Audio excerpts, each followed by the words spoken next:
We welcome you to episode 3 of the AKAPod, and today we have the man himself, the voice of AKA, man, myth, legend, the guy with the highest vertical leg kick I've ever seen in my life. It's the one and only Dynamite David Hardy. Appreciate your time today, brother. How you doing? Tyler, not so dangerous, Moody. Thank you so much for having me on, dude. It's an honor. So glad to see you more getting more involved. You're such a great talent to have with us at AKA as our lead commentator. Also now stepping up producing the AKA podcast. So thank you so much for that, man. Really giving these fighters and the team members of AKA a platform to kind of get out there and let you know who it is behind the scenes working at the organization. Yeah, we're going to talk to all kinds of people within the organization. Of course, we've been trying to highlight some of these great fighters for our card coming up in Ruston, Louisiana, November the 1st. We've got Gunnar Moskau on after you, so excited to talk to him about his matchup. But let's talk about you, Dynamite. Front and center, every single event, leading the charge, getting the fans fired up. But let's start before AKA. Where are you from? What got you into this? And how did you become Dynamite? Well, I'm from a small town, Ponchatoula, Louisiana, Tangipahoa Parish on the North Shore of New Orleans. And in high school there, I was in agriculture class, had a teacher of mine decided, he just liked the way I enjoy talking a lot. So he signed me up for something called extemporaneous public speaking. It was a contest where you went around and competed against different schools, areas, districts. Well, I kind of took through it like a duck to water, was pretty good at it, started winning several competitions. Next thing you know, the principal from Ponchatoula High School approached me about being the PA announcer for the football team. Then the basketball team followed right behind that. Then other local high schools like Hammond High, Kentwood High, they started reaching out to me on nights when I wasn't at home with Ponchatoula. I would go do that. I mean, I'm a 15, 16-year-old kid doing this and was really enjoying it. And then, went out in the world doing life and kind of in and out of the broadcasting business, I guess. And then, about 19 years ago, 2006-ish, I was working over here in Covington, where I live now with my family, Covington, Louisiana. And I met a fella. I was selling luxury used cars at a place called Rainbow Luxury Imports. Fella came in. I was selling him and his wife an Infiniti SUV. And as we were talking, he said, man, you've got a pretty good voice. Well, at the time, I was working for a small local radio station on the side as well, doing local high school and basketball and football games. Well, told him that. He said, man, you ever watch that Ultimate Fighting on television? I said, oh, man, I love it. I mean, I was a huge fan of UFC, Pride, King of the Cage when they were a top brand back in the day. So I was really excited. He said, well, man, I've got a promotion over in New Orleans. Not real happy with the guy I got on the microphone right now. You want to give it a try? And I was like, man, it's a frog's ass watertight. Let's do this. So got in there, Tyler, didn't have a clue of what I was doing. Went and bought a Kmart off the rack suit. And man, I'll send you pictures one day. Didn't even know how to wear a suit. It's a 3-button. I've got all 3 buttons buttoned up all the way to the top. The sleeves hung down damn near to my first knuckle on my fingers because it was a little too big. But you go in, you mimic the guys you saw on television, and you try to find your way.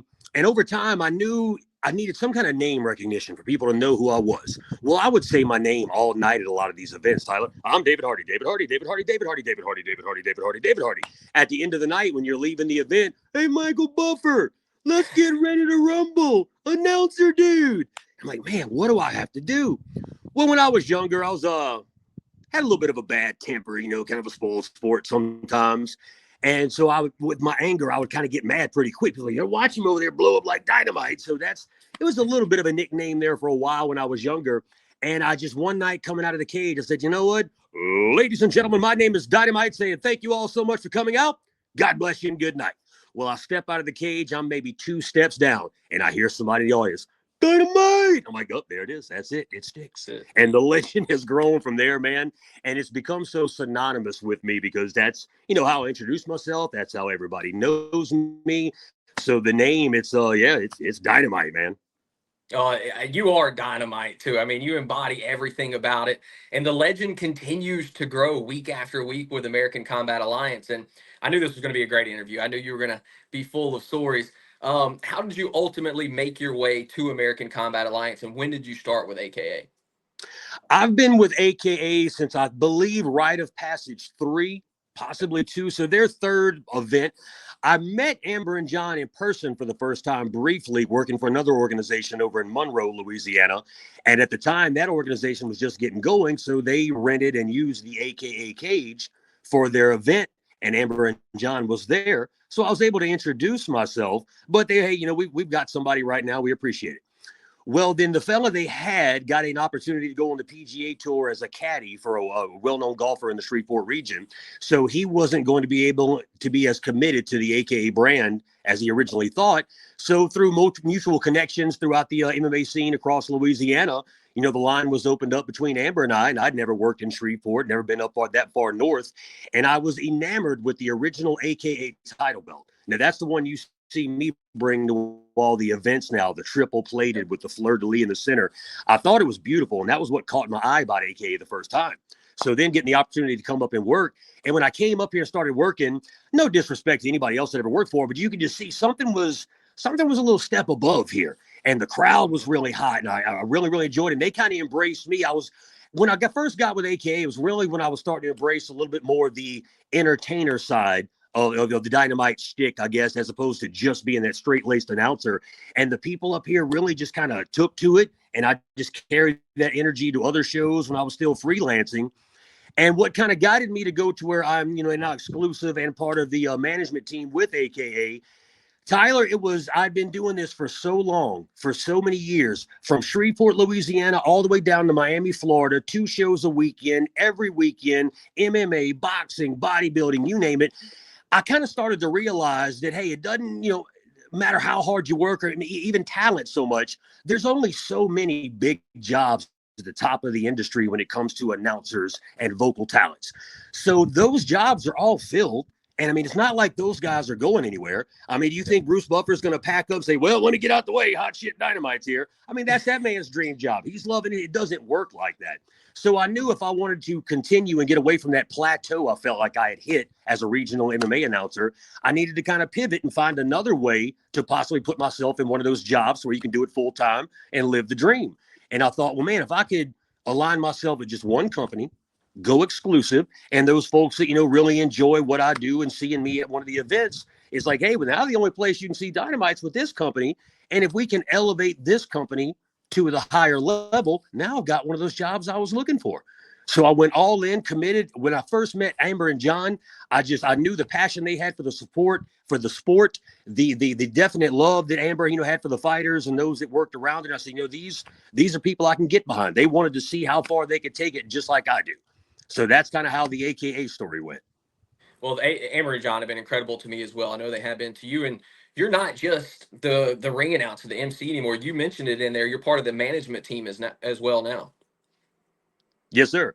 And yeah, it's been something for me to learn a lot about what goes on behind the scenes, the other side of the business, because for so long I was just on the talent side. I would show up to an event, just like the first few years with AKA. I would show up to an event the night of, get my information, do the show, have a great time, get my check and leave. I didn't put the cage together. I didn't see contracts. I didn't know what was in negotiations with getting a venue and things like that. So it's been a great learning journey for me to understand the business more over as a whole. And I think it's made us all a stronger team here at AKA. As you know, we bounce ideas off of each other. And with me having 19 years in the industry now, there's a lot of things from so many different companies and places I've been, kind of seeing what works, what doesn't work, where people have been successful and not. So I hope that from time to time, I can apply that knowledge here and help AKA keep going in the right direction. Well, I want to talk about some of the signature things that make Dynamite Dynamite. The first thing that stands out in my mind is the leg kick to get the show going. I mean, it's like I've never seen a man put his leg so high. Do you have to stretch? Do you stretch sometimes before you come out there? Because I'm telling I you, try if to you've make never seen sure it, when I'm this getting leg my kick. tux on, I do a little preliminary stretching at least. I mean, I'm not a spring chicken anymore, so got to be careful. I won't blow a hammy. What do you feel like is your signature? That if there was just one thing that I guess you hang your hat on, or you say, hey, that's what really sets me apart or makes me me. What's Dynamite's signature? I guess as far as a move set or a catchphrase, any of those cliche type things, it would definitely be, it's go time with the high kick and the foot stomp. Because as you said, I mean, not to sound like I'm fooling myself, but there's not many that can do the old Dynamite high kick there. So I'm pretty No proud of chance. myself on that. But there, there's a lot of things, Tyler. Like I think my ability just to go ad lib on the fly, I felt like always kind of put me in somewhat of an elite academy. You call me at 2 o'clock in the morning, roll out of the bed, me throw some water on my face, and I'll give you a 45-minute interview like we've been preparing for 3 weeks for this. It's just, man, it's something I'm pretty good on the fly with no preparation. And you have to be when you're on the regional level like this. I mean, there's, things that just happen that you have to kind of pivot throughout the night to make sure that you keep the show going. I think at night you probably read a thesaurus as well, because your ability to to really just describe things. You've got all these beautiful catchphrases that you come up with. I mean, you just drop them at all kinds of good times. Where does that come from? Is that just kind of how you've been your entire life? Do you just think in a slightly different way? It's clear that you have a very sharp and like complex mind. Just the way that you describe things and the alliteration you use sometimes is very good as well. Where does that all come from? Boy, you're giving me a whole lot of credit there, buddy. Well, it's true though. No, It's a fact. It's a fact. It's something, man. I can pop out things pretty fast, and it's real funny. John Bishop and I laugh about it a lot. I will sit there and they'll say, "Hey, Dynamite, give me something on this," and I'll rattle off some words and write this and say that, and then they'll get most of it. Okay, hey, repeat that.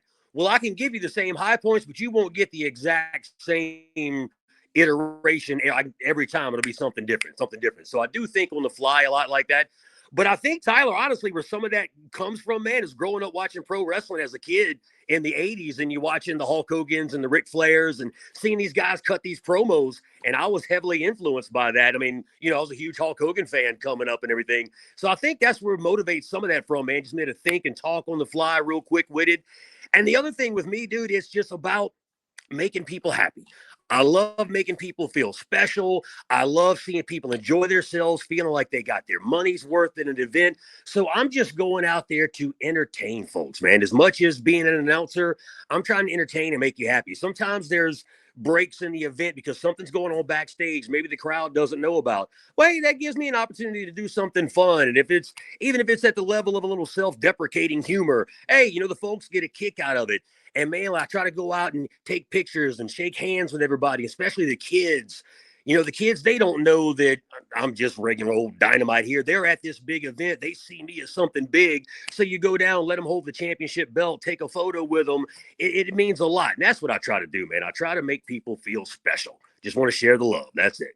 Well, you do a hell of a job of that. I'll tell you that. One thing we haven't mentioned yet, and this is certainly part of that entertainer mindset, is the dance moves, Dynamite. I mean, I don't know. I've never seen another white man with that kind of rhythm and those kind of moves. I mean, are you just tearing up the club every time you go there? Where did you learn all these moves? Is it just natural to you? Hey, old Dynamite's got the moves that'll make your knees He's freeze, got your the back moves. crack, and your liver quiver, baby. No, it was something growing up on the Tangipahoa River. I'm not sure if you've ever seen the show Axeman or Shelby the Swamp Man. That's I don't he was think so. best friends with my uncle since kindergarten. Anyway, so that's where I grew up, down the Tangipahoa River with my uncles and aunts and grandmas and all that. And on the weekends, I would spend a lot of time with them and just cutting up and dancing with my grandmother, dancing with my mom. And I just always loved, man, when music gets going, the energy builds. I like to step and shimmy a little bit. And yeah, man, I got out there and in the cage, just, man, you get wrapped up in the energy, the love the crowd's giving you sometimes. And man, when you're in there with that big booming sound system and the right jam comes on, it's just, yeah, you feel it. And energy is infectious. So if I get there and, okay, I'm starting to move around and do a few things, then you look out in the crowd, hey, and there's a few others standing up. Now it just goes through like a ripple effect and everybody's having that much more fun. But you just made me think of something else that you did. I mean, you're truly a triple threat here. You had to sing the national anthem for us one time. And by the way, I mean, if you guys did not hear that, it was incredibly good. I mean, you can do literally anything. What was that like? Did you have more nerves having to sing the national anthem than you normally do? Tyler, I was seeing spots. I was so nervous and scared because you get put on the spot. Okay, I can talk, but I don't sing per se. And not even sure if you know exactly all the words, and then thinking of pitch, because pitch and stuff like that's so hard to hit, especially when you're nervous. You don't want your voice to crack. So Yep. yeah, man, that was nerve-wracking to say the least. And that's the other thing that people get surprised when I tell them sometimes, Tyler. Every time I come through that curtain, we're talking 330 plus MMA events later, 19 years down the road. Man, when the horns start to blow and then TNT hits and the music's going, right, I'm good, cool as a cucumber. And then when that music hits and right before I come through that curtain, I am scared to death. I am so nervous every time I walk out there. That's why you see me with a little fan next to the cage trying to keep myself. Man, I just get so scared. Then by the second or the third fight, you've kind of found that rhythm and you settled in and, the crowd's starting to respond a little bit. But as long as I've been doing this, I am still terrified every time I walk out there. But that's, what I do. Hey, it's time to turn on Dynamite. No matter if you're sick, tired, cold, folks paid their good hard-earned money to come to AKA to see these fantastic fighters, to be entertained. I'm going out there to do my job. Yeah, I'm the same way. I'm glad we record our open because you can kind of get that second or third take if you need to. There's the jitters always hit. They're the first 10 minutes or whatever it may be, they're gonna hit. You get them out, and then everything's good to go after that. I think that's for athletes, entertainers, no matter what it is. I think that hits everybody, no matter how long you've been doing it, at least for just a little bit. And the more experience you get, the more you're able to get that under control. The quicker you're able to get that under control. What is a highlight for you in your career, whether it's with AKA or outside of AKA? What's that moment that you're like, man, that's one of the coolest things that I've done? One would definitely be in 2019 when AKA we brought Showtime Boxing here to the Shreveport region, and we had Devin Haney fight for us in the main event. So we were live almost worldwide. We were live across the entire nation here on Showtime here in the United States. We were also in South Africa, and I think a few states in Mexico had it as well. So it was a huge broadcast, and to be the MC center place of that was incredible. And to get the few compliments and things that I did was good, because that was only the third, maybe fourth time I'd ever been in a boxing ring in my life, Tyler. And now here I am on a live national broadcast with Showtime Boxing, the LPF, whatever it's called, the thing in your ear, got a director ringside, you send me hand signals. It was overwhelming, but got through it without a hitch, man. It was fantastic. That was definitely one of the biggest highlights. And then I guess the other thing I like to hang my hat on, I got to spend 5 years working with the NCAA Final Four and Turner Sports as the lead MC for the fan interaction experience known as Capital One Fan Fest every year. And that was a lot of fun. I got to meet, interview, and hang out with a lot of celebrities. That was cool. Yeah, no, that's awesome stuff, and we're so happy to have you. And one other thing I had to ask about TNT, your song that you come out to every time. Obviously, that probably, I'm assuming you found that because of Dynamite, David Hardy. That just kind of flows perfectly together, correct? Yes, sir. Yeah, I Yeah, I tried some figured. other songs that had the vocals of Dynamite in it, and it doesn't fit my vibe. It doesn't fit my energy. That song just fits so well. But it's one of those, I can't share a lot of those videos on social media, things like that, because of copyrights and this, that, and the other. I've reached out a few times. I'm not sure even how to get on the path of possibly getting the rights to use the song. So, it's okay for live events, but you can't run it on social media. So a little bit of a hindrance there. And that's why we've changed our the startup to our events now. We'll get all that out of the way before we go live on our broadcast now. Yeah, and some of those rights are incredibly expensive to use as well for videos on the internet. I've walked down that path before. I tell you what, I'm gonna let you tell us about AKA 50 real quick. Like you're doing a radio hit, trying to get the fans to come out to AKA 50. Give us something good to sign off with here. So here we are, ladies and gentlemen, the maniacal maestro of the microphone, the voice of AKA American Kombat Aliiance, Old Dynamite, here to tell you about AKA 50. That's right, folks. We are going to be live at the Ruston Sports Complex in beautiful Ruston, Louisiana for AKA 50. It all goes down Saturday, November 1st, and what an event it's going to be. In our co-main and main event of the evening, two very special bare knuckle boxing contests, including we will name our first ever AKA bare knuckle boxing welterweight champion as Big Boy Blake Lacaz takes on Michael Murder Murphy in a bare knuckle 170-pound contest. We've also got a fantastic card of MMA bouts leading up to that event. Folks, if you have not got your tickets now, you need to go to akafights.com and get your tickets to AKA 50 live Saturday, November 1st in Ruston, Louisiana at the Ruston Sports Complex. And come join us for a great night, a wild night of hooking and jabbing, scooping and slamming, hanging and banging inside the AKA cage. I knew you were going to kill that. That's why I wanted to give that to you to sign this thing off. Dynamite, you're truly a legend. I mean, I literally can't tell you how highly I think of you, especially your skills, your talent inside the cage. You are the man to me. I appreciate your time. And everybody, be there in Ruston, Louisiana on November 1st. So you can watch this man put on a show like he always does. Appreciate you, Dynamite. Thank you so much, Tyler. Stick around. Next up, we've got Gunnar Moskau coming your way. He's going to be in the cage on November 1st. Joined now by Gunnar Moskau on the left there. That's Nicholas Moses on the right. You can catch them at AKA 50 November the 1st in Ruston, Louisiana. Boys, so excited to have you joining us today. And one of the coolest things about this is the first time we've had two guys together. Y'all are actually roommates. Oh, yeah. That's correct. Yeah, best room. Where do y'all live at? Over there in Ruston? Yeah, over here in Ruston. Yes, sir. Right over here with Elitech. So let's start with you, Gunnar. You're going to be matching up against Marco Serrano. But I want to talk about kind of who you are first and what got you into mixed martial arts. Like, where were you born and how did you get into the sport? Yeah, I'm from down south, about 4 hours away. I was born in Metairie. Grew up in Independence, Louisiana. Started martial arts at 6 years old. I got into karate. Wasn't into that, so I got into jiu-jitsu at 8 years old. And then took a little break from like 12 to 16 and then joined back and haven't really stopped since.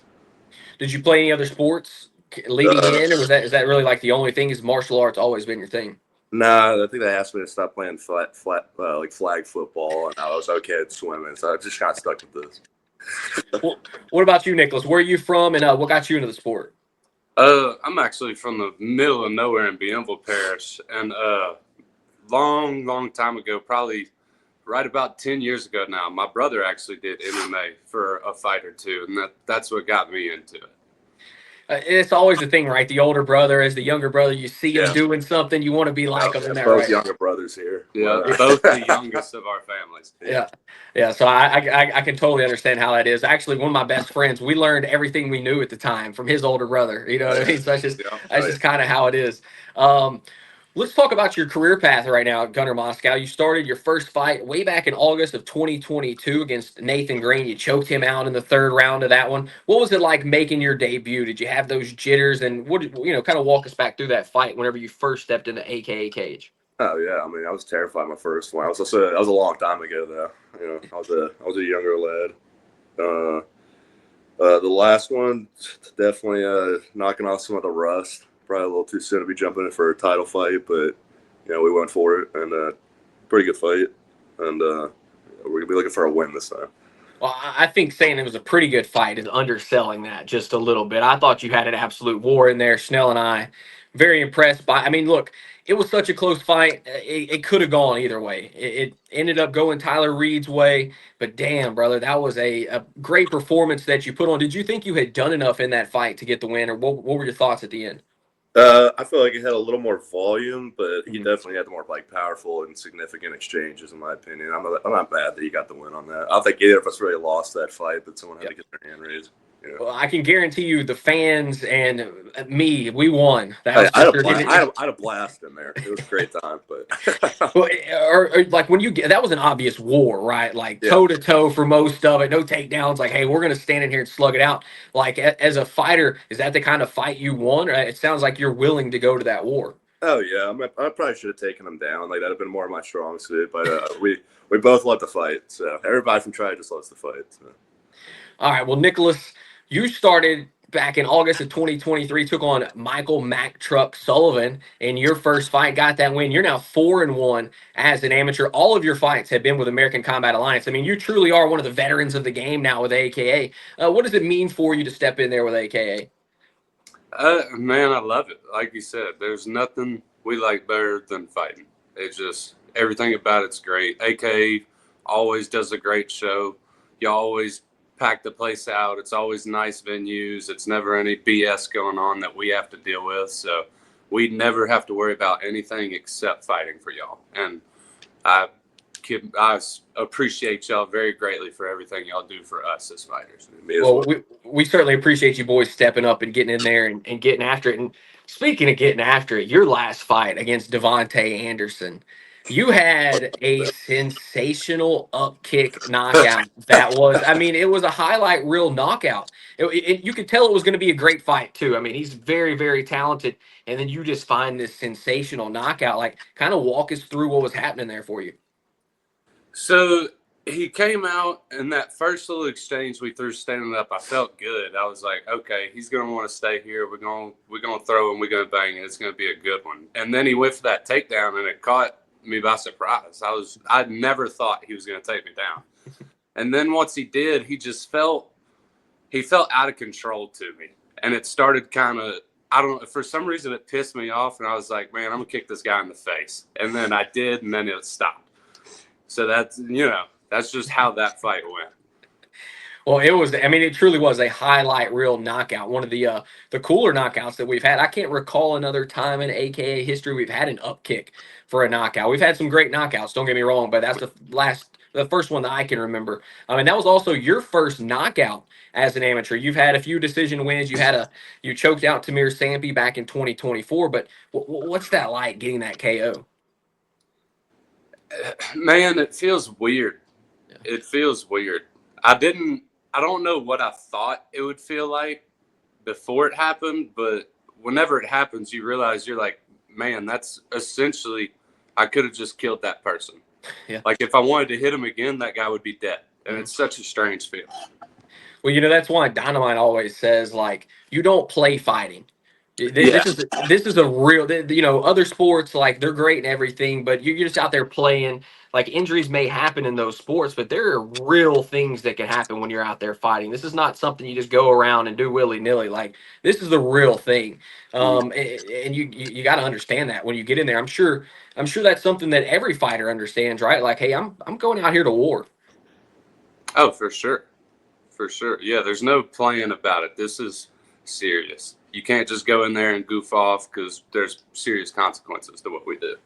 So both of you, essentially at this point, you've each stopped. You each have one submission finish. You've each stopped a fight. Gunnar, you stopped John Veith back in 2023. So both of y'all, I mean, you're big boys. You both have that knockout power. So for you, Gunnar, what's it like finishing a fight with the hands rather than the choke, maybe? Yeah, I didn't even know what happened. I thought I submitted him. He rode with me on the way home. I was like, I had like 5 times. I was a little concussed myself. I was like, I knocked him out. They got it down here as strikes in the first round. Obviously, that was not with AKA, so I haven't personally seen that one. He actually knocked him out from the back too. Yeah, from the same thing. He did an up kick. I did from guard with a back fist. Wow, that's pretty. So, I mean, it looks like y'all like to do things together. You're living together. Talk about the friendship here, the brotherhood. I mean, you've each got to knock out a sub. Talk about this brotherhood that you two have, because you can tell it's a real tight bond. Yeah, well, I don't know how to explain it. We're just bros. Actually at first we didn't like each other. Yeah, not really. I showed up and he gave me this dirty look, and then a month or two later we went out and had a couple drinks, like 1 or 2 or 30. Yeah. And then we just been best buds ever since. At the AK fights. Oh yeah, it was. It was one of the AK fights. I think part of that, and you correct me if I'm wrong, but like alpha males, sometimes they see other alphas and they kind of size them up a little bit. You know what I mean? I was 100% annoyed. There's another big kid in the gym. I was like, we got another big guy. How long have y'all been living and training together now? What, 3 years now? 3 years. Yeah. 2.5, 3 years, right around there. Yeah, speaking of training, let's talk about your gym. Obviously, you guys, Darren, Ruston, tell us about your gym and just tell us what those guys mean to y'all and the type of training y'all are putting in on a regular basis. Yeah, I feel like we all stepped it up a notch on this fight camp. I don't know if that was like intention. None of us coordinated it or anything. I just felt like it was like a unanimous thing individually to put another gear into the training this fight camp. Especially we're going back-to-back fight camps on this. A lot of us fought. And everybody's so good. Yeah, we have so many good guys and so many big good guys. It's really great for everybody's got insane strengths at certain parts of it. So it's never an easy day in there. And you also got some of the best coaches, in the region. You can't even argue that. Yeah, Josh, Chris, Hank, they're all fantastic. Just veterans, great goods. Yeah, they're there at Triad Martial Arts in Ruston. And speaking of Ruston, I mean, you guys are living there now. It's obviously not quite your hometown, but it is home now. Right. What's that feeling like to know, hey, I'm going out in front of the home fans? Well, we wanted to do it the last time. We just got a little unlucky with the matchup. So I'll let you Mhm. know right after this one. Well, I'm sure it's going to be awesome. yeah, and look, that's one of the things we're running into right now with Nicholas. Where I know Matt is working on locking down your deal. I personally don't know quite where that's at right now. But we've had multiple people turn you down. There's people out there that are scared of you, Nicholas Moses. I I want mean, to fight him. I'll tell you, I worked. 185. That's the biggest 185 I've ever seen. Yeah, it's a great feeling, and it's really aggravating at the same time. Yeah. You know, because I mean, I like what it shows about me, but also this is what we love to do. We want to get out there. We want to do it. Yeah, I don't get the turn downs. Everybody's turning down. I've never. Yeah, neither one of us. heavyweights, they're always ready to go. Yeah, neither one of us has ever turned down a single name. I don't get why you're even doing this if you're turning everybody down.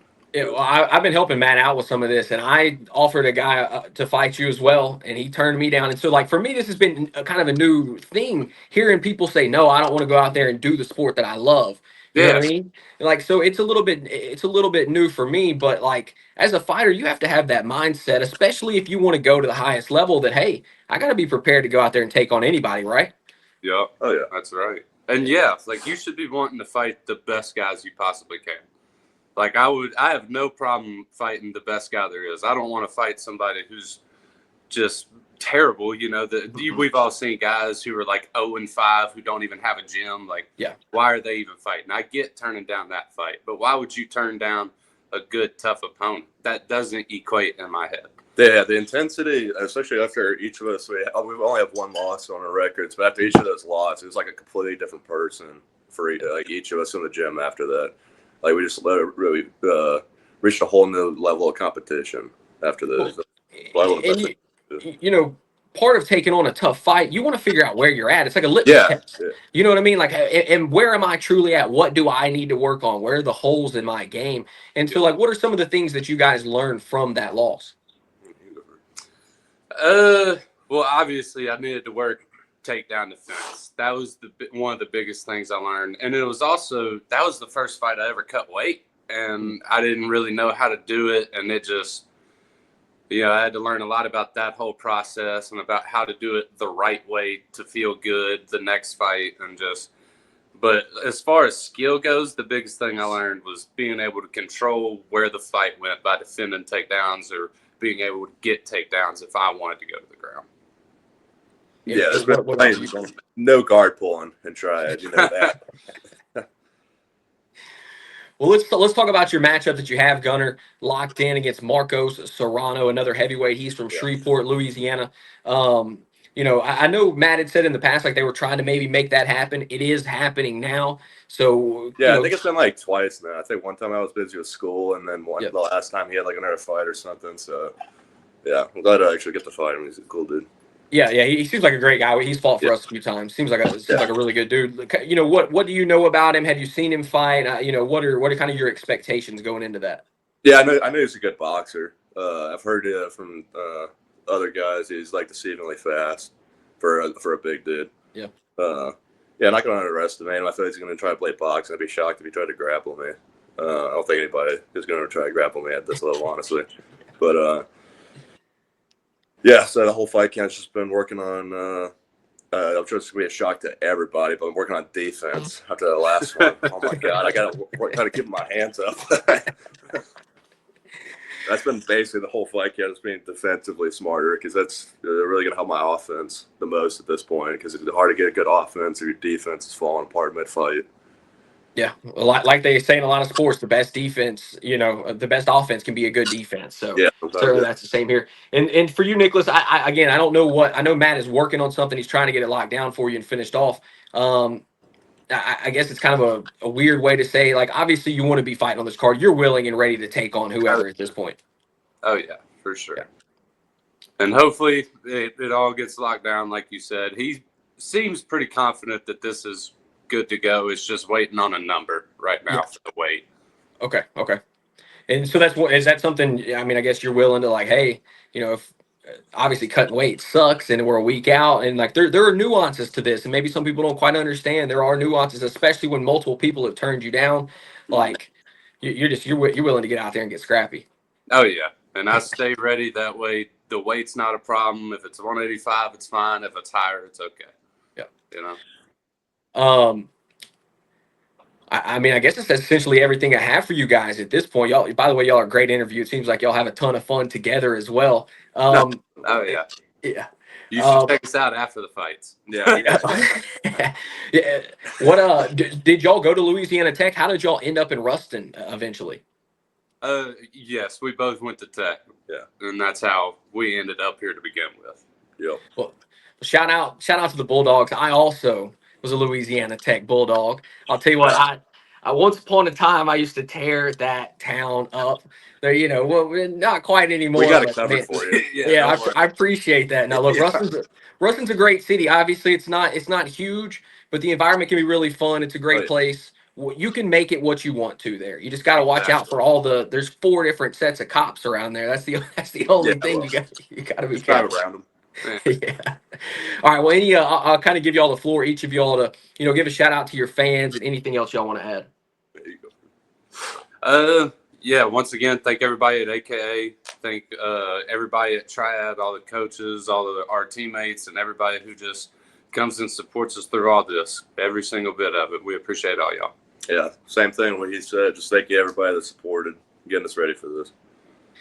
There you have it. Gunnar Moskau, Nicholas Moses, the roommates, the brothers. They are going to be on display at AKA 50. Crazy for me to say. American Kombat Aliiance 50. We've put on a ton of shows, and next up is going to be Ruston, Louisiana, November 1st. We'll see you guys in Ruston. Oh yeah. Yes, we'll see sir. everybody. Have a good one.